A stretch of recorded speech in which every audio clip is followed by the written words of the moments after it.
అందరికీ నమస్తే. Welcome to T-SAT. TET అభ్యర్థుల కోసం టీశాట్ ప్రతిష్టాత్మకంగా నిర్వహిస్తున్నటువంటి ఓరియంటేషన్ కార్యక్రమానికి స్వాగతం. ఈ వీడియోలో మనం ధ్వనికి సంబంధించినటువంటి మరికొన్ని అంశాలను విపులంగా నేర్చుకునేటటువంటి ప్రయత్నం చేద్దాం. గత వీడియోలో మనం తరంగాలకు సంబంధించినటువంటి ధర్మాలు, అదేవిధంగా ధ్వని ఏ సందర్భాలలో వెలువడుతుంది, ఈ ధ్వని ఏ యానకాల గుండా ఏ రకంగా ప్రయాణిస్తుంది అనేటటువంటి ఓరియంటేషన్ని తెలుసుకున్నాం. ఈ క్రమంలో ధ్వనికి సంబంధించినటువంటి మరిన్ని ప్రాథమిక భావనలు ఈ వీడియోలో నేను మీకు వివరించే ప్రయత్నం చేస్తాను. ఇక్కడ పౌనఃపున్యాన్ని ఆధారంగా చేసుకొని ధ్వనిని 3 రకాలుగా వర్గీకరించారని ఇంత క్రితం వీడియోలో మనం చెప్పుకున్నాం. దీంట్లో పౌనఃపున్యం ఆధారంగా మనం వినగలిగేటటువంటి పౌనఃపున్యాలను 20 హెర్ట్జ్ నుంచి 20,000 హెర్ట్జ్గా చెప్పుకున్నాం. సో ఈ 2 పౌనఃపున్యాల పరిధిలో ఉండేటటువంటి శబ్దాలను మాత్రమే మనం వినగలుగుతాం. కాబట్టి వీటిని మనము శ్రవ్య అవధికి సంబంధించినటువంటి అంశంగా ఆడిబుల్ రేంజ్ అంటాము. సో 20 హెర్ట్జ్ నుంచి 20,000 హెర్ట్జ్ మధ్యలో ఉండేటటువంటి పౌనఃపున్యాలన్నీ ఆడిబుల్ రేంజ్లో ఉన్నట్లుగా మనం గమనించాలి. అదేవిధంగా 20 హెర్ట్జ్ కంటే తక్కువగా ఉండేటటువంటి శబ్దాలన్నింటినీ మనము పరశ్రావ్యాలు, ఇన్ఫ్రాసోనిక్స్గా చెప్పుకున్నాం. ఇవి కొన్ని ప్రత్యేకమైనటువంటి సందర్భాలలో మాత్రమే వెలువడేటటువంటి శబ్దాలు. వీటిని మన చెవి గుర్తించజాలదు. కేవలం ఏనుగులు మాత్రము, కొన్ని సరీసృపాలు మాత్రమే వీటిని వినగలుగుతాయి మరియు ఉత్పత్తి చేయగలుగుతాయి అనేటటువంటి అంశాలు మనము గత వీడియోలో తెలుసుకున్నాం. ఈ క్రమంలో ఆడిబుల్ రేంజ్కి సంబంధించి మనం పెద్దగా చెప్పుకోవాల్సినటువంటి అంశాలు ఏమీ లేవు. కానీ అతిధ్వనులకు సంబంధించినటువంటి అంశాలు చాలా ముఖ్యమైనటువంటివి. వీటిని ఏ విధంగా మనం ప్రొడ్యూస్ చేస్తాము, అదేవిధంగా అతిధ్వనులకు సంబంధించినటువంటి అనువర్తనాలు ఏ విధంగా ఉన్నాయనే ఓరియంటేషన్లో మనకు ఎక్కువగా క్వశ్చన్స్ అడిగేందుకు అవకాశం ఉంది. మనకు అడుగు ముందుకు వేసి అప్లికేషన్ ఓరియంటేషన్లో మనకు assertion reasoning type of questions కూడా ఎక్కువగా వచ్చేందుకు అవకాశం ఉంది. మరియు స్టేట్మెంట్ రిలేటెడ్ క్వశ్చన్స్ కూడా అడిగేందుకు అవకాశం ఉంది. ఈ మధ్యకాలంలో పోటీ అనేది ఎక్కువగా ఉంటున్నటువంటి పరిస్థితులలో సాధారణమైనటువంటి క్వశ్చన్స్కి బదులుగా ఈ రకమైనటువంటి నూతన ఓరియంటేషన్ క్వశ్చన్స్ని ఎక్కువగా ప్రశ్నలు అడగడం జరుగుతుంది. కాబట్టి సర్వదా సన్నద్ధమై ఉన్నట్లయితేనే వాటికి సంబంధించినటువంటి ఆన్సర్స్ని మనం సకాలంలో గుర్తించగలిగే వీలు మనకు లభిస్తుంది. ఈ అతిధ్వనులు అనేవి వీటికి సంబంధించినటువంటి ఫ్రీక్వెన్సీస్ని కనుక మనం గమనిస్తే 20,000 హెర్ట్జ్ కంటే అధికంగా ఉండే పౌనఃపున్యాలన్నీ అతిధ్వనులుగా పరిగణించబడతాయి. సో ఇక్కడ అతిధ్వనులను ప్రొడ్యూస్ చేసేటటువంటి జీవులు ఏంటి అనే ఓరియంటేషన్లో చూస్తే గబ్బిలాలు అనేవి అతిధ్వనులను ప్రొడ్యూస్ చేయగలుగుతాయి, అదేవిధంగా అవి వినగలుగుతాయి. మరొక జంతువును, కుక్కను కనుక తీసుకుంటే ఇది కూడా సుమారుగా 50,000 హెర్ట్జ్ వరకు పౌనఃపున్యాలు ఉన్నటువంటి ధ్వనులను గుర్తిస్తున్నట్లుగా గమనించడం జరిగింది. అందుకే ఇవి నిశిరాత్రి సమయాలలో ఆకాశం వైపు చూస్తూ మురిగేటటువంటి పరిస్థితి మనం గమనించవచ్చు. కానీ అక్కడ శబ్దాలేవి వినపడకుండానే అవి ఎందుకు అరుస్తున్నాయి అనేటటువంటి ఆందోళన అనేది మనకు కలుగుతుంది. కానీ అవి మనకు వినపడనటువంటి శబ్దాలను సైతం, అతిధ్వనులను సైతం వింటుండడం వల్ల వాటికి రెస్పాండ్గా అవి అరుస్తున్నట్లుగా మనం అక్కడ గమనించాలి. ఇక్కడ అతిధ్వనులకు సంబంధించినటువంటి ఉదాహరణలలో చూస్తే సోనార్ అనేటటువంటి ప్రక్రియలో మనకు అతిధ్వనులు అనేవి ఎక్కువగా ఉపయోగపడతాయి. ఈ సోనార్ అనేటటువంటి ప్రక్రియని నిక్సన్ అనేటటువంటి శాస్త్రవేత్త కనుగొన్నట్లుగా మనకి ఇక్కడ గమనించవచ్చు. సోనార్ అంటే ఏం లేదండి, సౌండ్ నావిగేషన్ అండ్ రేంజింగ్. అంటే సౌండ్ని వాడుకొని, ఉపయోగించుకొని ఒక వస్తువు ఎంత దూరంలో ఉంది అనేటటువంటి అంశాన్ని గనక బేరీజు వేస్తే ఆ ప్రక్రియనే మనం ఇక్కడ సోనార్గా చెప్తాం. ఇక్కడ కొన్ని సముద్ర ప్రాంతాలలో ఓడలు మునిగిపోయినటువంటి పరిస్థితులలో అక్కడ మునిగిపోయినటువంటి వస్తువుల యొక్క ఆచూకీని కనుగొనడం కూడా సోనార్కు సంబంధించినటువంటి ఒక అప్లికేషన్గా మనం ఇక్కడ చెప్తాం. అంటే సముద్రం యొక్క లోపలి ప్రాంతాలకు అతిధ్వనులను పంపించినప్పుడు అవి సముద్రం యొక్క అడుగుతలానికి తగిలిన తర్వాత వెనుకకు మరలేటటువంటి ధర్మాన్ని కలిగి ఉంటుంది. దీన్నే ధ్వని పరావర్తనంగా మనం చెప్పుకుంటాం. అంటే కాంతికి మాత్రమే కాదు, ధ్వనికి కూడా ఏదైనా అడ్డుతలాన్ని తగిలినప్పుడు వెనుకకు మరలేటటువంటి స్వభావాన్ని కలిగి ఉంటుంది. దాన్నే మనం పరావర్తనంగా చెప్తాం. ఈ పరావర్తన ధర్మం ఆధారంగానే సోనార్ అనేది పనిచేస్తూ ఉంటుంది. అంటే సముద్రం యొక్క ఉపరితలాన్ని తగిలి వెనుకకు మరలినటువంటి సౌండ్స్ని ఒక రిసీవర్ ద్వారా గమనించుకొని ఆ ప్రయాణానికి పట్టినటువంటి కాలాన్ని బేరీజు వేసుకొని అది ఎంత దూరంలో ఉందనేటటువంటి అంశాలను బేరీజు వేసుకుంటారు. ఇక్కడ ఏదైనా ఓడ మునిగినట్లయితే అది చేరేటటువంటి సమయం అనేది తగ్గిపోతూ ఉంటుంది. కాబట్టి ఆ సందర్భంలో ఏదో ఒక వస్తువు అక్కడ ఉన్నట్లుగా భావించాల్సి వస్తుంది. తద్వారా వస్తువుల యొక్క ఉనికిని మనం గమనించేటందుకు ఎక్కువ అవకాశాలు ఉంటాయి. ఇది సోనార్ యొక్క అప్లికేషన్కి సంబంధించినటువంటి ఉదాహరణ మాత్రమే కాదు, అతిధ్వనులకు సంబంధించినటువంటి ఉదాహరణగా కూడా మనం ఇక్కడ చెప్తాం. అదేవిధంగా సముద్ర ప్రాంతాలలో మత్స్య సంపదను గుర్తించేటటువంటి క్రమంలో కూడా ఈ అతిధ్వనుల యొక్క ప్రాధాన్యత ఎక్కువగా ఉంటుంది. సో ఇక్కడ ఈ అతిధ్వనులను సముద్రం లోపలి ప్రాంతాలకు ప్రయాణించేటటువంటి క్రమంలో అక్కడ మత్స్య సంపద కనుక ఎక్కువగా ఉంటే తక్కువ సమయంలోనే ఆ అతిధ్వనులు అనేవి రిసీవర్ని చేరుకునేటటువంటి పరిస్థితి కనిపిస్తూ ఉంటుంది. సో ఆ విధంగా ఈ మత్స్య సంపద యొక్క ఉనికిని మనం ఎక్కువగా గుర్తించేటందుకు వీలు ఉంటుంది. అదేవిధంగా సోల్డరింగ్ చేయడంలో అంటే లోహపు భాగాలను అతికించడంలో సైతం ఇక్కడ మనకు సోల్డరింగ్ చేయడంలో కూడా అతిధ్వనులు అనేది ఎక్కువగా మనకు ఉపయోగపడుతుంది. అదేవిధంగా శరీరం యొక్క లోపలి భాగాలను పరిశీలించడంలో కూడా ఇక్కడ మనకు ఈ అతిధ్వనులు అనేవి కాన్సెప్ట్ అనేది మనకు ఎక్కువగా ఉపయోగపడుతుంది. అదేవిధంగా భారీ పరిశ్రమలకు సంబంధించి చూస్తే భారీ పరిమాణంలో ఉండేటటువంటి బాయిలర్లు కావచ్చు, కంటైనర్లు కావచ్చు మనం వినియోగించాల్సి వస్తుంది.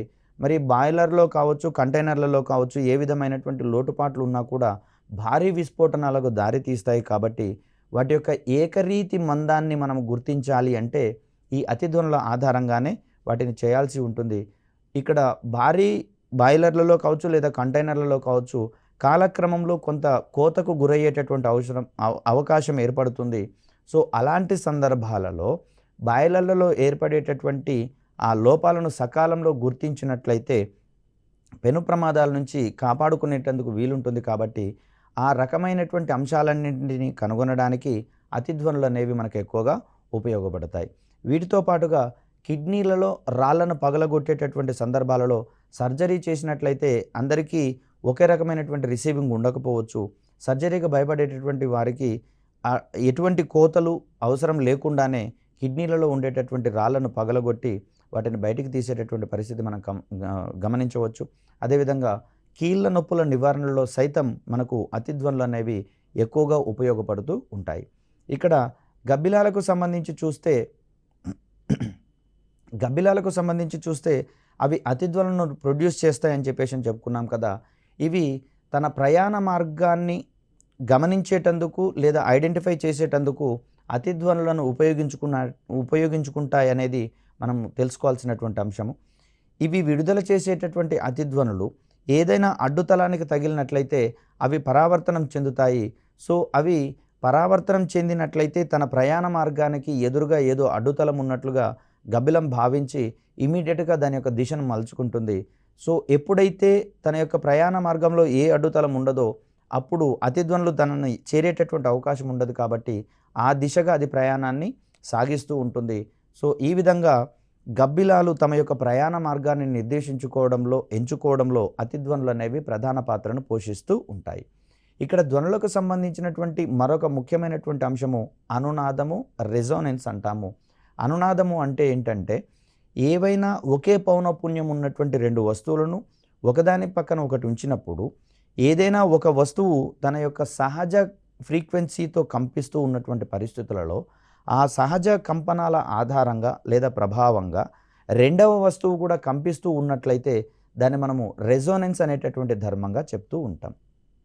అంటే తన యొక్క సహజ ఫ్రీక్వెన్సీతో కంపించేటటువంటి ఒక వస్తువు యొక్క కంపనాల ప్రభావం వల్ల మరొక వస్తువులో కూడా అదే రకమైనటువంటి కంపనాలు ఏర్పడితే దాన్ని మనం అక్కడ అనునాదంగా చెప్తాం. ఈ విధంగా కంపించేటటువంటి రెండవ వస్తువులు ఏర్పడేటటువంటి కంపనాలను మనం అక్కడ బలాత్కృత కంపనాలుగా చెప్తాం.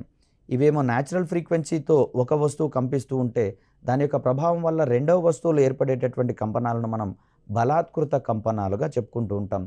క్రింది వానిలో బలాత్కృత కంపనాల యొక్క ప్రభావము దేంట్లో కనిపిస్తుంది అంటే దానికి సంబంధించినటువంటి సమాధానంగా మనం ఇక్కడ అనునాదానికి సంబంధించినటువంటి అంశాలను చెప్తాం. ఇక్కడ విజిల్ పనిచేయడంలో అదేవిధంగా పిల్లన గ్రోవి పనిచేయడంలో అనునాద ప్రక్రియ అనేది ఎక్కువగా ఉపయోగపడుతూ ఉంటుంది. విజిల్లో మనం గాలిని ఊదినప్పుడు అది ఒక ఫ్రీక్వెన్సీతో విజిల్లోకి ప్రయాణిస్తూ ఉంటుంది. ఆ విజిల్ యొక్క ఫ్రీక్వెన్సీకి మనం ఊదిన గాలి యొక్క ఫ్రీక్వెన్సీ అనేది మ్యాచ్ అయినప్పుడు మాత్రమే ఆ విజిల్ నుంచి శబ్దం అనేది వెలువడుతూ ఉంటుంది. దీనిని మనం అనునాదానికి సంబంధించినటువంటి ప్రక్రియగా చెప్తాం. ఇదే దృగ్విషయం మనం పిల్లన గ్రోవిలో కూడా కనుగొంటాం.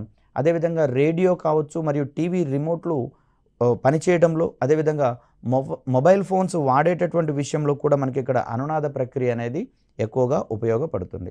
రేడియోకి సంబంధించి చూస్తే మనం ఏదైనా స్టేషన్ని తిప్పినప్పుడు ఆ స్టేషన్ యొక్క ఫ్రీక్వెన్సీకి అది గాలిలో నుంచి రిసీవ్ చేసుకుంటున్నటువంటి తరంగాల యొక్క ఫ్రీక్వెన్సీ మ్యాచ్ అయినప్పుడు మాత్రమే నిర్దేశిత రేడియో స్టేషన్ అనేది ప్లే చేయబడుతుంది. అదేవిధంగా టీవీ రిమోట్ని కనుక మనం గమనిస్తే ప్రతి బటన్కి ఒక నిర్దిష్టమైనటువంటి ఫ్రీక్వెన్సీ ఉంటుంది. ఈ ఫ్రీక్వెన్సీ ద్వారా టీవీలో ఉండేటటువంటి రిసీవర్ గ్రాహకము అంటాము. ఏ ఫ్రీక్వెన్సీతో కూడినటువంటి తరంగాలైతే రిసీవర్ గ్రహిస్తుందో ఆ ఫ్రీక్వెన్సీకి సమానమైనటువంటి స్టేషన్ని అది ప్లే చేసే ప్రయత్నం చేస్తుంది. సో ఇక్కడ కూడా అనునాదం అనేది కీలకమైనటువంటి పాత్రను పోషిస్తూ ఉంటుంది. అదేవిధంగా మొబైల్ ఫోన్లలో కూడా మన చుట్టూతో ఉన్నటువంటి వాతావరణంలో అనేకమైనటువంటి ఫ్రీక్వెన్సీలతో కూడినటువంటి సమాచార తరంగాలు అనేవి ప్రసారం అవుతూ ఉంటాయి. మరి అన్ని సమాచార తరంగాలను మనము మొబైల్ ఫోన్ ద్వారా గ్రహించినట్లయితే అక్కడ శబ్దం యొక్క నాణ్యత అనేది చాలా తక్కువగా ఉంటుంది. కాబట్టి మనకు కావలసినటువంటి కాల్ యొక్క ఫ్రీక్వెన్సీ మ్యాచ్ అయినప్పుడు మాత్రమే ఆ కాల్ని మన మొబైల్ ఫోన్ అనేది కనెక్ట్ చేస్తుంటుంది. కాబట్టి ఇక్కడ మొబైల్ ఫోన్ పనిచేయడంలో కూడా అనునాదం అనేటటువంటి ప్రక్రియ చాలా కీలకంగా పరిగణించాల్సి ఉంటుంది. ఇక్కడ కొన్ని ప్రత్యేక సందర్భాలలో వాహనాలు ప్రయాణించేటటువంటి క్రమంలో అవి ఏకరీతి వేగము లేదా సమవేగంతో ప్రయాణించేటటువంటి క్రమంలో ఇంజన్ ఒక ఫ్రీక్వెన్సీని వెలువరిస్తూ ఉంటుంది. ఇంజన్ కంపించేటటువంటి ఫ్రీక్వెన్సీకి ఆ వాహనం యొక్క బాడీ వెలువరించేటటువంటి ఫ్రీక్వెన్సీస్ కనుక మ్యాచ్ అయినటువంటి పరిస్థితులలో ఒక ప్రత్యేకమైనటువంటి ధ్వని ఆ వాహనం గుండా వెలువడుతుంది. దాన్నే మనం ర్యాట్లింగ్ ఆఫ్ సౌండ్ అంటాం. ఇది మనం జాగ్రత్తగా గమనిస్తే వాహనాలలో ప్రయాణించేటటువంటి క్రమంలో దీన్ని మనం అబ్జర్వ్ చేయవచ్చు. వాహనం యొక్క బాడీ అదేవిధంగా ఇంజన్ వెలువరించేటటువంటి కంపనాలు రెండూ కూడా మ్యాచ్ అయినటువంటి సందర్భాలలో ఒకదాన్నొకటి మ్యాచ్ చేసుకున్నటువంటి సందర్భాలలో రెజోనెన్స్ కారణంగా ర్యాట్లింగ్ ఆఫ్ సౌండ్ వెలువడుతుంది అనేటటువంటి అంశాన్ని ఇక్కడ మనం గమనించుకోవాలి. ఇది అనునాదానికి సంబంధించినటువంటి ఒక ముఖ్యమైనటువంటి అంశంగా చూస్తాం. మరొక అంశాన్ని కనుక గమనిస్తే కొన్ని యాడ్స్ అంటాం, కొన్ని అడ్వర్టైజ్మెంట్స్లలో ఈ ధ్వనికి సంబంధించినటువంటి రెజోనెన్స్ అంశాన్ని మనం ఇక్కడ గమనించవచ్చు. స్పీకర్లకు ఎదురుగా లేదా ధ్వని జనకాలకు ఎదురుగా ఒక నిర్దేశిత ఫ్రీక్వెన్సీ ఉన్నటువంటి గాజు గ్లాసు లేదా గాజు పలకను అమర్చినట్లయితే ఈ రెండిటి ఫ్రీక్వెన్సీ మధ్య మ్యాచింగ్ కనుక ఏర్పడినప్పుడు ఈ ధ్వని జనకం వెలువరించేటటువంటి ఫ్రీక్వెన్సీకి అనుగుణంగా ఆ గాజు పలక లేదా గాజు గ్లాస్ కూడా కంపించినట్లయితే ఆ సందర్భంలో అది ఆటోమేటిక్గా పగిలిపోయేటటువంటి సందర్భాన్ని మనం అక్కడ చూస్తాం. అంటే గాజు గ్లాసు మీద ఎటువంటి బలాన్ని ప్రయోగించకుండానే ఈ ధ్వని జనకం ప్రయోగించేటటువంటి శబ్ద పౌనపున్యాన్ని ఆధారంగా చేసుకొని అది పగిలిపోయేటటువంటి సందర్భం మనకు అక్కడ కనిపిస్తూ ఉంటుంది. ఇది కొన్ని ప్రత్యేకమైనటువంటి సందర్భంగా మనం ఇక్కడ చూస్తాం. దీనికి కూడా అనునాద ప్రక్రియనే ప్రధానమైనటువంటి కారణంగా మనం చూస్తాం. అనునాదానికి సంబంధించి మరొక అంశం మనకు చాలా కీలకమైనది. మిలిటరీ సైనికులు కవాతు చేసేటటువంటి సందర్భంలో, పదాతిదళం కవాతు చేసేటటువంటి సందర్భంలో సమీపంలో ఉండేటటువంటి బ్రిడ్జిల ప్రాంతంలో కవాతును నిలిపివేయమని కోరుతారు. ఎందుకు అంటే కవాతు చేసేటటువంటి సందర్భంలో సైనికులందరి యొక్క పాదాలు ఒక క్రమమైనటువంటి ఫ్రీక్వెన్సీలో శబ్దాలను వెలువరించేటటువంటి ప్రయత్నం చేస్తాయి. భూమిని తగిలినప్పుడు వారు ఒక ప్రత్యేకమైనటువంటి బలంతో భూమిని తగిలినప్పుడు అక్కడి నుంచి కొన్ని కంపనాలు అనేవి వెలువడుతూ ఉంటాయి కదా. సో ఆ కంపనాల ప్రభావం వల్ల బ్రిడ్జి కూడా అదే ప్రభావంతో కంపించేటటువంటి ప్రయత్నం చేస్తే బ్రిడ్జి అక్కడ కూలిపోయేటటువంటి ప్రమాదం ఉంటుంది. అయితే బ్రిడ్జి దిగువ నుంచి నీరు ప్రయాణించేటటువంటి క్రమంలో ఈ రకమైనటువంటి ప్రమాదం ఏర్పడదు. కాబట్టి నీటితో కూడని బ్రిడ్జిల దగ్గర మాత్రము సైనికులను కవాతు చేయడం నిలిపివేయమని చెప్తారు. మరొక అంశాన్ని కనుక గమనిస్తే ఇప్పుడు మల్టీ స్టోర్డ్ అపార్ట్మెంట్స్ అనేవి ఎక్కువగా మనకు అందుబాటులో ఉన్నాయి. సో పై ఫ్లోర్లో ఉన్నటువంటి పిల్లలు కావచ్చు, ఇతరత్ర సౌండ్ స్పీకర్ల ద్వారా వెలువడేటటువంటి శబ్దాలకు ఆ ఫ్లోర్ అనేది కంపిస్తూ ఉన్నట్లుగా మనకు ఆ శబ్దాలు అనేది గమనిస్తూ ఉంటాము. ఈ పాదాల యొక్క ఫ్రీక్వెన్సీ మరియు ఆ ఫ్లోర్ యొక్క ఫ్రీక్వెన్సీ కనుక మ్యాచ్ అయితే అక్కడ ఫ్లోర్ అనేది కూలిపోయేటందుకు ఎక్కువగా అవకాశాలు ఉంటాయి. కాబట్టి పైన ఉన్నటువంటి వారిని ఎక్కువగా ఎగరకుండా లేదా భారీ శబ్దాలతో ఆ స్పీకర్లను ఆపరేట్ చేయకుండా చూడమని చెప్పేసి అని చెప్తారు. దీనికి ప్రధాన కారణం ఏంటంటే అక్కడ ఉండేటటువంటి ఫ్రీక్వెన్సీస్ ఈ ఫ్లోర్ యొక్క ఫ్రీక్వెన్సీస్కి మ్యాచ్ అయినప్పుడు అనునాద ప్రభావం వల్ల ఆ ఫ్లోర్ అనేది కూలిపోయేటటువంటి ప్రమాదం ఎక్కువగా ఏర్పడుతూ ఉంటుంది. సో ఈ ఓరియంటేషన్లో అనునాదానికి సంబంధించినటువంటి అంశాలు చాలా కీలకమైనవి. వీటికి సంబంధించినటువంటి క్వశ్చన్స్ కూడా ఎక్కువగా రావడానికి మనకు అవకాశం ఉంటుంది. ధ్వనికి సంబంధించినటువంటి మరొక అంశాన్ని కనుక గమనిస్తే, కాంతి మాదిరిగానే ధ్వని ప్రయాణించేటటువంటి మార్గంలో ఏదైనా అడ్డుతలం ఉన్నట్లయితే అడ్డుతలాన్ని తగిలినటువంటి ధ్వని తిరిగి వెనుకకు మరలుతుంది. దీనిని మనం ప్రతిధ్వనిగా మనం అక్కడ చెప్పుకుంటూ ఉంటాం. దీన్ని రీసౌండ్ లేదా ఎకో అనేటటువంటి అంశంగా చెప్తాం. ఇక్కడ ధ్వనికి కూడా పరావర్తనం చెందేటటువంటి ధర్మం ఉందని తెలుసుకున్నాం కదా. మరి పరావర్తన ధ్వని వల్ల ఒకటేసారి వస్తే పర్వాలేదు, కానీ మల్టిపుల్ టైమ్స్ కనుక రిపీట్ అవుతే అక్కడ శబ్దం యొక్క నాణ్యత అనేది తగ్గుతూ ఉంటుంది. కాబట్టి ప్రస్తుతము ధ్వనికి సంబంధించినటువంటి ఈ ఎకో లేదా రీసౌండ్ అనేటటువంటి కాన్సెప్ట్స్ కూడా ఎక్కువ కీలకమైనటువంటి అంశాలుగా మనకి ఇక్కడ పరిగణించాల్సి వస్తుంది. థియేటర్స్ని కన్స్ట్రక్ట్ చేయడంలో, అదేవిధంగా డ్రామా స్టూడియోస్ కూడా ఎస్టాబ్లిష్ చేసేటటువంటి క్రమంలో, రికార్డింగ్ స్టూడియోస్ కన్స్ట్రక్ట్ చేసేటటువంటి క్రమంలో ఈ రకమైనటువంటి అంశాలు చాలా కీలకంగా పరిగణిస్తూ ఉంటారు. సో వీటికి సంబంధించినటువంటి అంశాలను కనుక మనం గమనిస్తే, స్టూడియోలలో వెలువడేటటువంటి శబ్దాలు గోడలకు తగిలి రిఫ్లెక్ట్ అయ్యేటటువంటి క్రమంలో బహుళ పరావర్తనాలు చెందే అవకాశాలు ఉంటాయి. కాబట్టి ఆ సందర్భంలో శబ్దం యొక్క నాణ్యత చాలా తగ్గిపోతుంది. కాబట్టి గోడలను ఎక్కువగా చూస్తే చెక్కతో కావచ్చు, లేదా థర్మాకోల్తో కావచ్చు, లేదా క్లాత్తో కావచ్చు కప్పి ఉంచేటటువంటి క్రమాన్ని మనం గమనిస్తూ ఉంటాం. ప్రత్యేకమైనటువంటి నిర్మాణాలుగా వీటిని మనం చూస్తూ ఉంటాం. దీనికి ప్రధాన కారణం ఏంటంటే, సచ్ఛిద్ర వస్తువులు అనేటటువంటివి లేదా రంధ్రాలు ఉండేటటువంటి వస్తువులు అనేటటువంటివి ధ్వనిని పరావర్తనం చెందించకుండా అవి ఆ ధ్వనిని శోషించుకునేటటువంటి ధర్మాన్ని కలిగి ఉంటాయి. అంటే వెలువడేటటువంటి శబ్దము తమ యొక్క ఉపరితలాల మీద పరావర్తనం చెందకుండా ఇవి శోషించుకునేటటువంటి ధర్మాలను కలిగి ఉంటాయి. కాబట్టి ధ్వని యొక్క బహుళ పరావర్తనాలు నిరోధించబడి లేదా నివారించబడి అక్కడ శబ్దం యొక్క నాణ్యత అనేది ఎక్కువగా ఉంటూ ఉంటుంది. కనుకనే థియేటర్ల యొక్క గోడలను కూడా ఇక్కడ చెక్కతో కానివ్వండి, లేదా కొబ్బరి పీచుతో కానివ్వండి, లేదా ప్రత్యేకమైనటువంటి వస్త్రాలతో కానివ్వండి, క్లాత్తో కానివ్వండి కప్పి ఉంచేటటువంటి పరిస్థితిని మనం గమనించవచ్చు. అదేవిధంగా వీటి యొక్క పైకప్పులను కనుక మనం గమనించినట్లయితే థర్మాకోల్ షీట్లతో కానివ్వండి, లేకపోతే ప్లాస్టర్ ఆఫ్ ప్యారిస్తో కానివ్వండి కప్పి ఉంచేటటువంటి పరిస్థితి మనం గమనించవచ్చు. దీనికి ప్రధాన కారణం ఏంటంటే, ధ్వని యొక్క బహుళ పరావర్తనాలను నివారించేటటువంటి ధర్మం ఆధారంగా. ఇక్కడ పరావర్తనం చెందినటువంటి ధ్వని గనక మన చెవిని చేరినట్లయితే అది 1/10 సెకండ్ల కాలం లోపల గనక వస్తే దాన్ని మనం గమనించలేము. ఈ ధర్మం ఆధారంగా ఒక ధ్వని వెలువడిన క్రమంలో పరావర్తన తలం ఎంత కనీస దూరంలో ఉంటే ఆ శబ్దాన్ని మనం స్పష్టంగా వినగలం అనేటటువంటి ఓరియంటేషన్లో కూడా మనకు క్వశ్చన్ వచ్చేటటువంటి అవకాశం ఉంది. కాబట్టి ఈ సందర్భంలో ఆ పరావర్తన తలం అనేది కనీసంగా 16.5 మీటర్ల దూరంలో ఉంటేనే దానికి సంబంధించినటువంటి పరావర్తన ధ్వనిని మనము క్లియర్ కట్గా వినవచ్చు అనేటటువంటి ఓరియంటేషన్ని మనం ఇక్కడ గమనించుకోవాలి.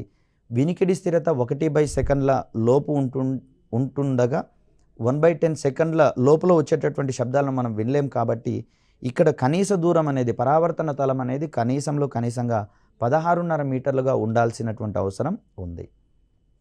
మరికొన్ని అంశాలు చూద్దాం. ఇక్కడ బహుళ పరావర్తనం అనేది మనకు చాలా కీలకమైనటువంటి అంశం అండి. బహుళ పరావర్తనం ధర్మం ఆధారంగా పనిచేసేటటువంటి ఉపకరణాల ఓరియంటేషన్లో మనకు గతంలో క్వశ్చన్స్ రావడం జరిగింది. ఇక్కడ స్టెథోస్కోప్ కావచ్చు, గ్రామ్ఫోన్ రికార్డు కావచ్చు, పనిచేయడంలో ఇమిడి ఉన్నటువంటి సూత్రంగా మనకి ఇక్కడ బహుళ పరావర్తనాలు అనేవి తెలుస్తూ ఉంటాయి.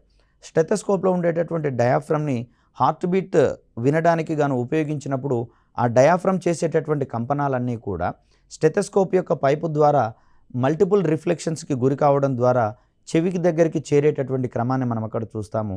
సో ఈ ఓరియంటేషన్లో చూస్తే కొమ్ము బూరలు ఊదినప్పుడు కావచ్చు, సన్నాయిని వాయించినప్పుడు కావచ్చు, వాటిలలో కూడా ఈ ధ్వని తరంగాలు అనేవి బహుళ పరావర్తనాలు చెందడం వల్ల శబ్దం అనేది ఆవర్ధనం చెందుతుందంటే న్యాచురల్ ఫ్రీక్వెన్సీ కంటే అధికంగా పెంచడం వల్ల శబ్దం అనేది ఎక్కువ మొత్తంలో వినడానికి ఆస్కారం అనేది ఏర్పడుతూ ఉంటుంది. ఇక్కడ ధ్వని వేగానికి సంబంధించినటువంటి అంశాలు గమనిస్తే, గాలిలో ధ్వని వేగానికి సంబంధించినటువంటి సమీకరణాలను ఇద్దరు అందించడం జరిగింది. ఒకరు న్యూటన్ కాగా, న్యూటన్ అందించినటువంటి ఈ సమీకరణానికి కొన్ని సవరణలు చేసి లాప్లాస్ అనేటటువంటి శాస్త్రవేత్త మనకు సవరించినటువంటి న్యూటన్ లాప్లాస్ సమీకరణాన్ని అందించడం జరిగింది. న్యూటన్కి సంబంధించినటువంటి సమీకరణాన్ని కనుక గమనిస్తే, V is equal to √P/D. ఇక్కడ P అనేటటువంటిది అక్కడ గాలిలో ఉండేటటువంటి పీడనాన్ని తెలియజేస్తుంది. అదేవిధంగా D అనేది సాంద్రతను తెలియజేస్తూ ఉంటుంది. అయితే గాలి యొక్క సాంద్రత కానివ్వండి, పీడనం కానివ్వండి, ఉష్ణోగ్రత మీద ఆధారపడి ఉంటుంది కాబట్టి ఈ సందర్భంలో దీనికి కొంత సవరణ అవసరమైనటువంటి ధోరణిలో లాప్లాస్ దీనికి మరొక అంశాన్ని జోడించడం జరిగింది. దాన్ని మనం అక్కడ గామాగా చెప్పుకుంటాం. ఈ సూత్రాన్ని మనం √P/Dగా చెప్పుకుంటాం. సో ఇక్కడ గామా ఏంటిదంటే వాయువుల యొక్క విశిష్టోష్ణము అని చెప్తాం. సో విశిష్టోష్ణ ప్రభావం వల్ల గాలుల యొక్క సాంద్రత కావచ్చు, పీడనం కావచ్చు మారుతూ ఉంటుంది కాబట్టి సో ఆ ఓరియంటేషన్లో ఉష్ణోగ్రత పెరుగుతున్న కొద్దీ గాలిలో ధ్వనివేగం అనేది తగ్గుతూ ఉంటుంది లేదా మారుతూ ఉంటుంది అనేటటువంటి ఓరియంటేషన్ తెలుసు కాబట్టి అక్కడ ఉష్ణోగ్రత యొక్క ప్రభావాన్ని గణించేటటువంటి కోణంలో సవరించినటువంటి న్యూటన్ లాప్లాస్ సమీకరణం అనేది మనకు ఉపయోగపడుతుంది.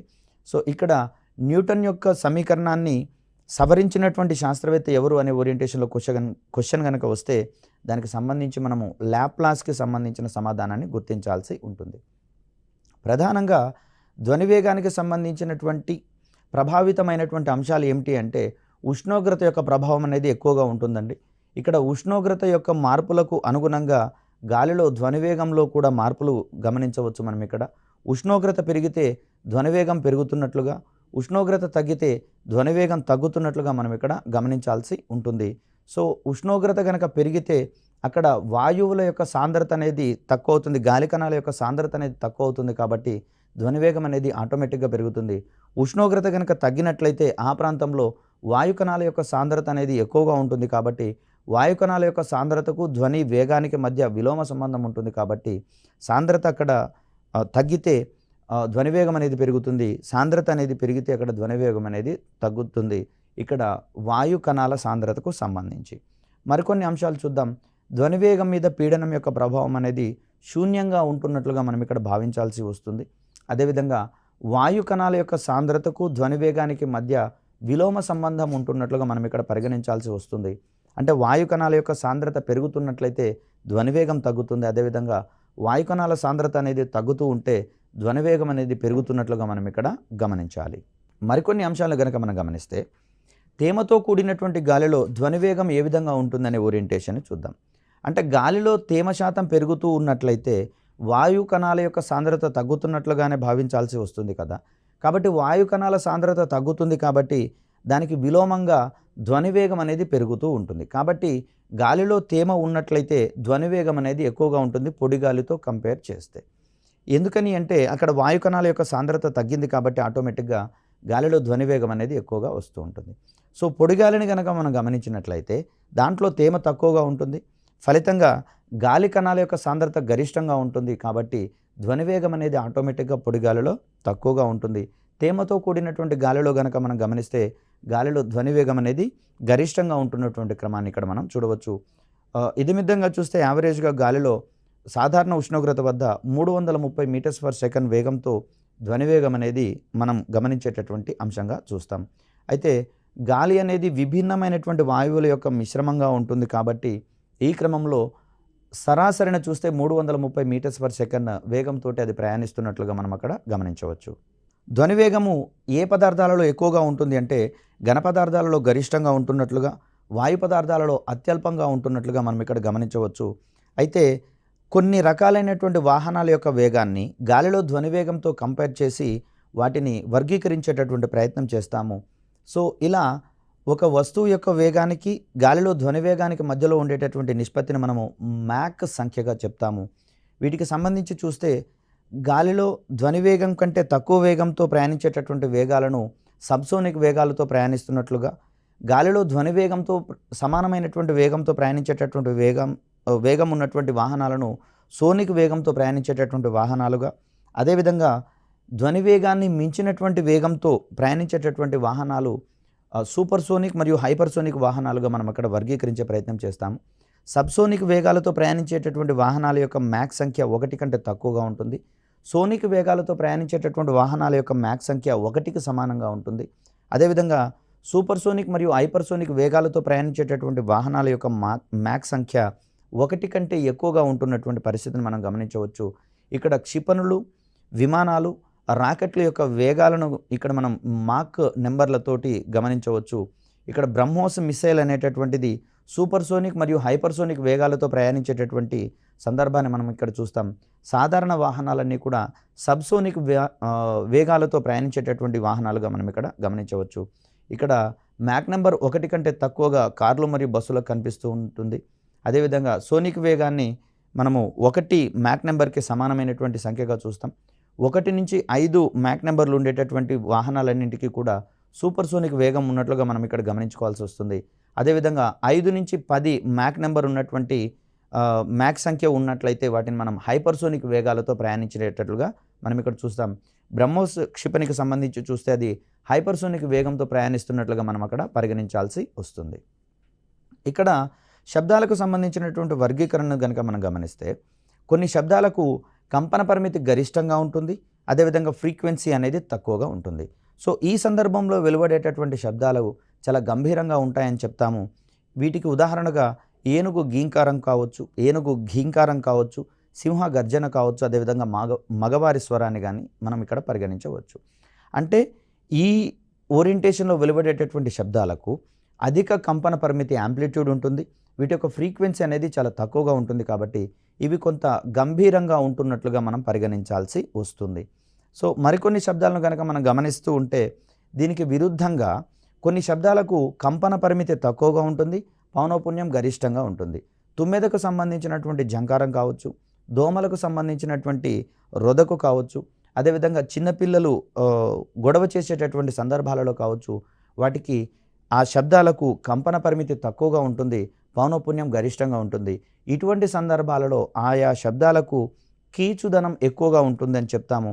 ఈ శబ్దాలు కీచుదనం కలిగించడం వల్ల మన చెవులకు కొంచెం అనీజీగా ఉండేటటువంటి శబ్దాలుగా పరిగణించబడతాయి. కాబట్టి చిన్నపిల్లలు ఏదైనా అడగాల్సినటువంటి పరిస్థితులలో వారికి ఆ అనీజీని తట్టుకోవడం కోసం ఇమీడియట్గా వారికి కావాల్సినటువంటి వాటిని కొనించేటటువంటి సందర్భాలు మనము ఎక్కువగా గమనించవచ్చు. చిన్న దోమ సైతం మన యొక్క ప్రశాంతత నిద్రను చెడగొట్టేటటువంటి సందర్భం ఎందుకు వస్తుంది అంటే అది వెలువరించేటటువంటి శబ్దాల యొక్క కంపన పరిమితి తక్కువగా ఉంటుంది మరియు ఫ్రీక్వెన్సీ అనేది ఎక్కువగా ఉంటుండడం వల్ల కలిగే ఒక అనీజీగా మనం అక్కడ దాన్ని చెప్తాం. ఇక్కడ ఒక నిర్దిష్టమైనటువంటి ధ్వనివేగాన్ని మించినటువంటి వేగంతో ప్రయాణించే వాహనాల వల్ల సోనిక్ బూమ్ లేదా షాక్ వేవ్స్ అనేవి ఏర్పడుతూ ఉంటాయి. జెట్ విమానాలు ప్రయాణించేటటువంటి సందర్భంలో వెలువడేటటువంటి షాక్ వేవ్స్ని మనం అక్కడ గమనించవచ్చు. సంగీత స్వరాలకు సంబంధించి చూస్తే వీటిని మనము ఇంపుగా ఉండేటటువంటి స్వరాలు మరియు ఇంపుగా లేనటువంటి స్వరాలుగా మనం అక్కడ చూస్తాం. ఆ ఓరియంటేషన్లో వాటిని మనం అనుస్వరాలు మరియు అపస్వరాలుగా మనం అక్కడ వర్గీకరించేటటువంటి ప్రయత్నం చేస్తాం. ఇక్కడ ధ్వని ముద్రణకు సంబంధించి చూస్తే ఇది కొంచెం అవుట్డేటెడ్ కాన్సెప్ట్. ఎందుకు అంటే ప్రస్తుతం మనం టేప్ రికార్డర్లు వాడట్లేము, అదేవిధంగా వీడియో క్యాసెట్లను కూడా వాడట్లేము. కాబట్టి వీటి మీద ధ్వని రికార్డు చేసేటటువంటి క్రమంలో వాటి మీద మనం ఫెర్రిక్ ఆక్సైడ్ అనేటటువంటి పూతను పోయడం జరుగుతుంది. సో అక్కడ వాటిలో ఉండేటటువంటి మ్యాగ్నటైజేషను మరియు ఆ టేప్ రికార్డర్లో ఉండేటటువంటి హెడ్ ఆ తరంగాలను గమనించి వాటిని విద్యుదయస్కాంత తరంగాలుగా మార్చి స్పీకర్కు అందించినటువంటి క్రమంలో అవి తిరిగి ధ్వని తరంగాలుగా పునర్ముద్రణం గావించబడి వెలువరించేటటువంటి క్రమాన్ని మనం ఇక్కడ చూస్తాం. దీనికి సంబంధించి పెద్దగా వాటిని వాడట్లేం కాబట్టి ఆ కాన్సెప్ట్ అనేది మనకు కొంచెం అవుట్డేటెడ్ కాన్సెప్ట్గా కనిపిస్తూ ఉంటుంది. అయితే ప్రస్తుతం విరివిగా వాడుతున్నటువంటి సిడీస్ కావచ్చు, డివిడీస్ కావచ్చు, బ్లూ రే డిస్క్లు అని చెప్పేసి అంటున్నాం. వీటిలో ధ్వని ముద్రణను గావించడం కోసం మనము ఎక్కువగా లేజర్ వికిరణాలను వాడుతున్నటువంటి పరిస్థితి మనకు కనిపిస్తూ ఉంటుంది.